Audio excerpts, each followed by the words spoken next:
What is up, Skrindo fam? We are back today with another video. In today's video, we're going to be discussing a follow-up piece to Jose Mercado's interview the other day. We're going to be talking about, the phrase he used, wielding the sword. And we're going to be talking about the common approaches to DBS, starting with this video today. Before we start on that video, let me give a shout out to my sponsor, Alec Pastrana. Beard Collectibles, best shop on the planet. If you're looking to get your sealed product for Series 9 or Draft Box 5, make sure you go through Alec Pastrana and Beard Collectibles for all of your sealed product needs. So, let's go straight into it. Tournament Power, we're coming off of course, some big results. Top 64 cut, gave us a lot of information, a lot of data. And as you can see from Series 9 format, this basically started in Series 7, Series 8 with the introduction of Counterplay. We are now starting to see the two common approaches to DBS fully take shape. The first one is I want to extend the length of the game so I have time to leverage my superior decision making. More often than not, this is going to be the mode that most of the best players end up defaulting to in highly competitive events. The reason why is because since they are better players, they're going to find themselves getting better results by dragging games out longer, because that's going to allow them the best chances to be able to make better decisions than their lesser opponents to an extent. The next approach is I want to shorten the length of the game to reduce the amount of decisions my opponent can make. The best players will usually only opt for this mode when it is considered the best strategy in the game. So this is decks like Storm, this is decks like Red, Blue, Rudigarn, these types of strategies that we've had in the past, these aggressive strategies, because they were deemed, the best at the time because of how they did all these different actions within a single turn.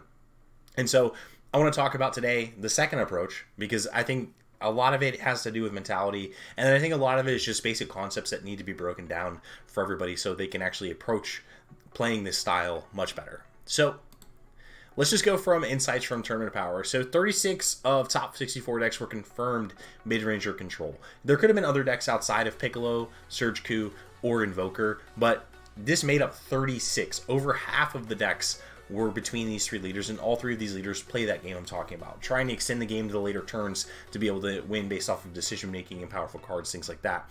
17 copies of Surge Piccolo, 2 in top 4, 1 in finals. 10 copies of Surge Goku, 1 in top 4. 9 copies of Invoker, 1 in top 4, 1 in finals. And of course, overall winner Justin Rio. Shout out to him. He had an amazing deck list for the weekend specifically, and that's one thing I'll talk about in the later video was metagaming for a specific weekend around specific cards. So amazing showing by of course Justin, and then of course everyone else that made top 4 and top cut in general. As you can see, there are no aggressive strategies in top 4 though. There were some in top 8. The major reason why they get phased out over time is like if you think about a top 64 environment, and it's like, and if over half the decks are confirmed like mid-range and control, that's a lot for any sort of aggressive strategy kind of make its way through. And so as you can see, the best players in a highly competitive cash event lean towards these mid-range and control strategies. So again, it's that leveraging, that decision making, things like that. And so I want to talk about, like I said, on the other side. So before we do that, we have to talk about the threat versus answers paradigm that exists within DBS right now. So you have decks that want to be able to play specific cards. You want to be able to play specific threats. But as you know, answers now are becoming better more so than threats to an extent. So cards like Frost, Deadly Poison, Hidden Potential, Vegeta the Cruel, Champa the Trickster, Ultra Instinct, Son Goku the Unstoppable, all these counterplay cards that are existing to be able to out-tempo the opponent or make it so any investment that you try and make on your turn is often nullified by the existence of these cards. This is why it's really important to think of your deck in the form of zeros, ones, twos, and threes when it comes to cost, versus the answers that exist in the format. This is one of those things when it came down to developing the Jiren deck, the green-yellow Jiren deck, was the idea of reducing the overall energy cost of the threats in the deck to be able to play against these aggressive strategies. Because when you get into the threats versus the answers paradigm, it all comes down to resource exchanges. If it costs 2 to 3 energies to answer a threat, I want to make sure that my threats on my end are costing me less than that amount. So overall, I can win these energy advantages and overall win the game across the course of the game by just out-resourcing the opponent by using my resources better and my threats being so dense but also so cheap at the same exact time. And so this is something you have to take into account when it comes to your deck building, is how much do my threats cost? If I'm playing a 4-cost threat, you have to understand that that 4 cost on my turn is going to be trading with something that they're playing. So if I play a 4 cost and my opponent Vegeta the Cruel's me for 2, then they've perfectly answered my threat efficiently as possible, and I lost a card as well as the card that I was trying to play. So This is why that energy efficiency matters when it comes to playing aggressive strategies. And it makes playing an aggressive deck more than just the mentality, but overall the deck building that goes into it. Or even when you sit down to even start constructing your aggro deck. I've seen a lot of people just try and build the deck, label it aggro, but then the threat versus answers paradigm, they find themselves on the losing end. So this is something very important you need to take into account when you're building your decks, is this threat versus answers paradigm. It is thinking about the answers they could have, and then how you're going to be able to not only play around them, but overwhelm them at the same exact time. Next thing I want to talk about is the type of aggressive strategies that exist right now in Series 9. The best Series 9 aggro decks right now have 3 kind of categories they fall into, and honestly, this is, if you can look back to the past, parts of the game, all the way back set 1 and beyond, you have critical mass, redundancy, and invulnerable.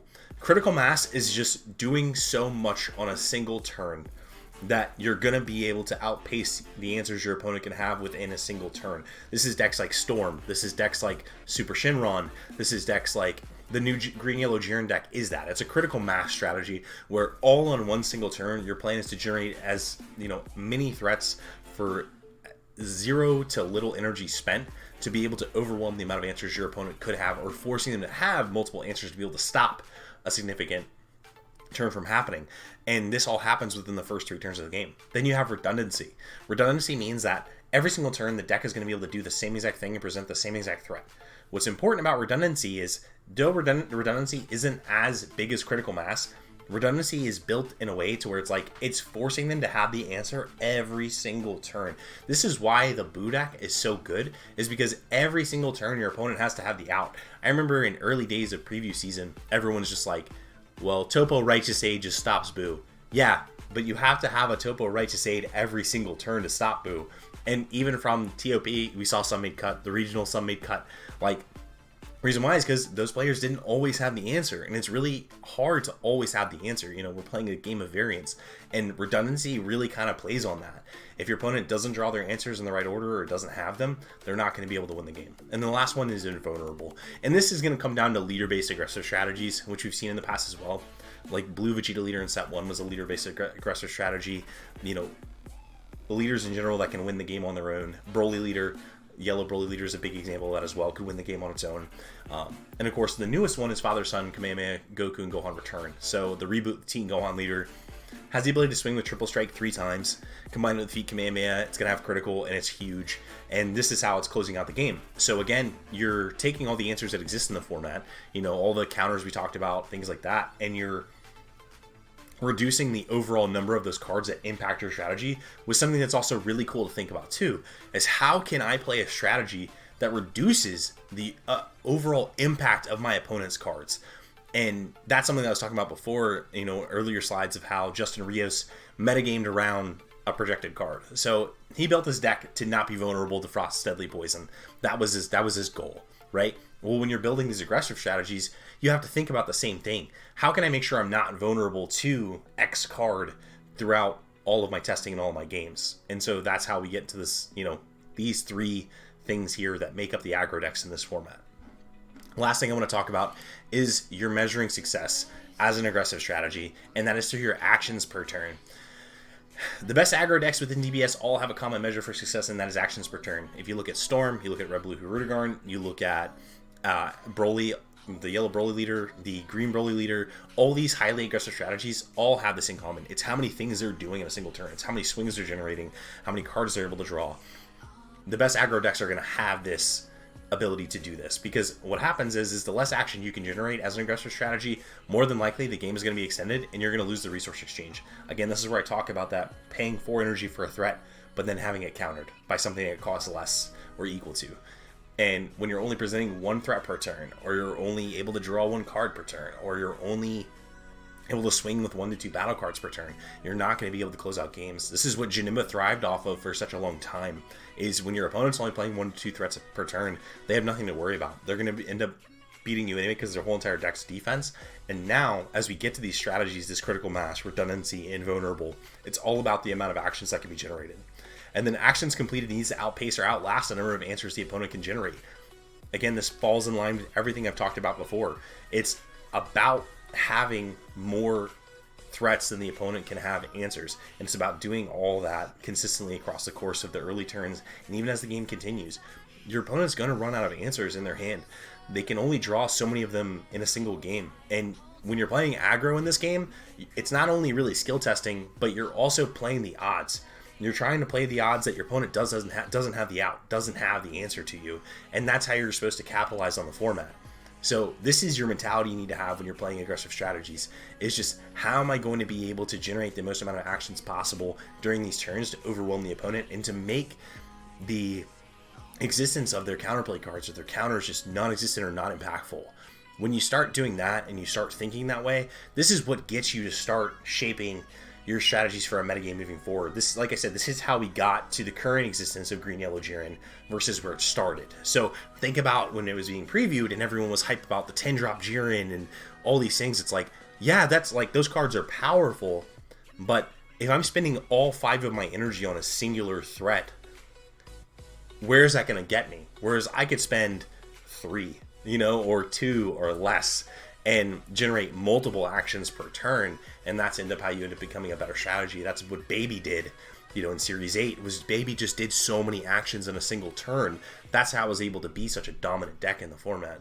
So this is the guidebook. This is the getting you started into approaching aggro if you're looking to take your game to the next level. If you're interested in more content like this, make sure you subscribe to the Patreon. I'll put the link down in the description below. And then, of course, as always, make sure you check out Beard Collectibles for all your Shield product needs. And make sure you subscribe. If you haven't hit the Scrubscriber button, if you're not a member of the Scrub Fam yet, you should be. So anyways, hashtag Scrub Fam is best fam. Okay, thanks. Bye!